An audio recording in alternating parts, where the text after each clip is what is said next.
বৈষম্য বিরোধী ছাত্র আন্দোলনের সমন্বয়কদের নিয়ে আত্মপ্রকাশ করল নতুন ছাত্র সংগঠন বাংলাদেশ গণতান্ত্রিক ছাত্র সংসদ, যার আহ্বায়ক আবু বাকের মজুমদার এবং সদস্য সচিব হয়েছেন জাহিদ আহসান।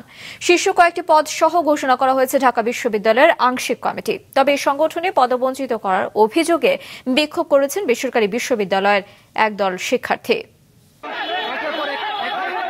শিক্ষা, ঐক্য, মুক্তি। বৈষম্য বিরোধী ছাত্র আন্দোলনের সাবেক সমন্বয়কদের উদ্যোগে গড়া নতুন ছাত্র সংগঠনের স্লোগান এটি হলেও বাস্তবে সেই ঐক্যে কিছুটা হলেও দেখা যায় বিরোধ। ঢাকা বিশ্ববিদ্যালয়ের মধুর ক্যান্টিনে সংগঠনের আনুষ্ঠানিক ঘোষণার আগেই সেখানে উপস্থিত হন বেসরকারি বিশ্ববিদ্যালয়ের কিছু শিক্ষার্থী। পদ না পাওয়ার অভিযোগে চলে স্লোগান। এক পর্যায়ে শুরু হয় ধস্তাধস্তি। বিকেল ৩টায় সংবাদ সম্মেলনের কথা থাকলেও এমন বিশৃঙ্খলায় ২ ঘন্টা পর শুরু হয় সংবাদ সম্মেলন। আসে বাংলাদেশ গণতান্ত্রিক ছাত্র সংসদ নামে শিক্ষার্থীদের নতুন সংগঠনের আনুষ্ঠানিক ঘোষণা। আহ্বায়ক আবু বাকের মজুমদার নিজের পদ সহ জানান কমিটির অন্য সদস্য ও ঢাকা বিশ্ববিদ্যালয় কমিটির একাংশের নাম। টানা ৭ম-বারের মতো বেস্ট টিস্যু পেপার ব্র্যান্ড হিসেবে স্বীকৃতি পেয়েছে বসুন্ধরা টিস্যু।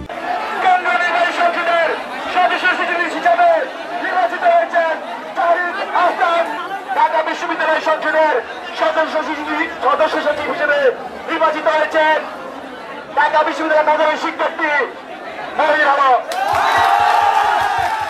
যুগ্ম সদস্য সচিব হিসেবে নির্বাচিত হয়েছেন আলামিন সরকার।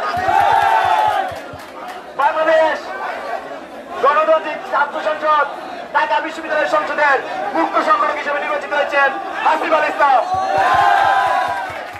কমিটি ঘোষণার পরপরই ভুয়া স্লোগানে তা প্রত্যাখ্যান করেন বেসরকারি বিশ্ববিদ্যালয়ের একাংশের শিক্ষার্থীরা। অভিযোগ আনেন তাদের উপর হামলারও। শুধুমাত্র ঢাকা ইউনিভার্সিটির ছাত্ররা তো সবকিছু করে না, এইটার সাথে তাদের সাথে আমরা কানেক্টেড হয়েছি। ন্যাশনালের, প্রাইভেটের কমিটি ঘোষণা করতে হলে নিউট্রাল পয়েন্টে ঘোষণা করেন, কেন মধুর ক্যান্টিন? যে একটা আমরা নতুন বাংলাদেশ গড়বো যেখানে বৈষম্যের কোনো ঠাঁই হবে না, জনমত ছাত্র সকলে মিলে আমরা একটা নতুন দেশ গড়বো। কিন্তু দিন শেষে এখন দেখা যাচ্ছে ঘুরে ফিরে আমরা যে আগের যে রাজনীতির যে রূপটা আমরা ওখানে চলে যাচ্ছি। গণতান্ত্রিক ছাত্র সংসদের নেতারা বলছেন পূর্ণাঙ্গ কমিটিতে প্রতিনিধিত্ব থাকবে বেসরকারি বিশ্ববিদ্যালয়ের শিক্ষার্থীদের। মাহমুদ কমল, মাছরাঙা সংবাদ, ঢাকা।